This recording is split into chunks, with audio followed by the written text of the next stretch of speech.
နောက်ကြတဲ့ကျွန်တော် NS ကအကြောင်းသားတွေကျွန်တော်ရေးပေးမယ်စာထိုးပါပြီဒီနောက်ကြတော့အကြောင်းသားများ2 3 4 5 6 9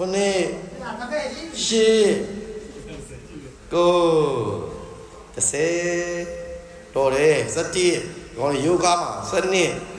ရတော့တဲ့ကလေးတွေ13မာလာစကောလည်းကျိုးမှာ14နိုင်တပွဲနော်15 16တခါနာပြီမာလာစကောတပွဲတက်ပြီဟုတ်ပြီစတော့မယ်ထိုးတိုက်ခါပဲနဲ့ဆိုသွားပြီလေဘယ်လဲ30ထိုးထားတဲ့ရုပ်လေးတွေကြည့်အသက်ဘယ်လောက်ရှိပါလဲ27အသက်27နဲ့ဒိုက်က5030လည်းမထိုးနိုင်ဘူးစိတ်လေးတောက်လားလိန်ကွေးစိတ်လေးတောက်လားဦးလေးတွေမြင်လားအမေတွေဟမ်အဲ့ကောင်စိတ်လေးတောက်လားသူလေးတော့ထွက်တယ်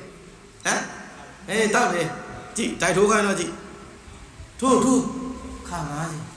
တို့လက်မောင်းကြည့်တာမိုက်ရေဝေးကကြောက်ချမိတာဟာမကျင်ကပြန်လာလားတင်နဲ့တက်လာလားဆိုတော့22 23 24 25 26 29 28 29 30ပြေးဝိုင်းပြီတို့ဟုတ်လားဒါတခါနားပြီ3ပွဲရှိသွားပြီမိုက်31 32အေး33 34 35 36 39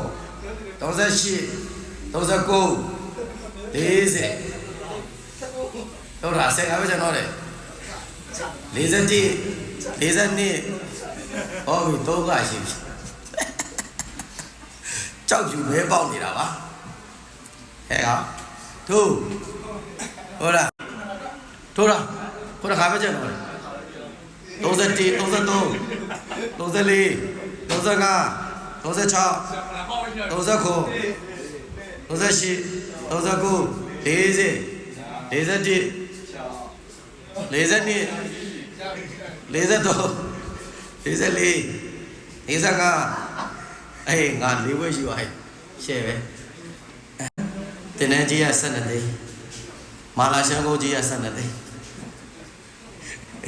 လောက်တာဒါမဲ့ဒီနေ့ तू ကတော်ပါတယ်နောက်ကြမှသိရနဲ့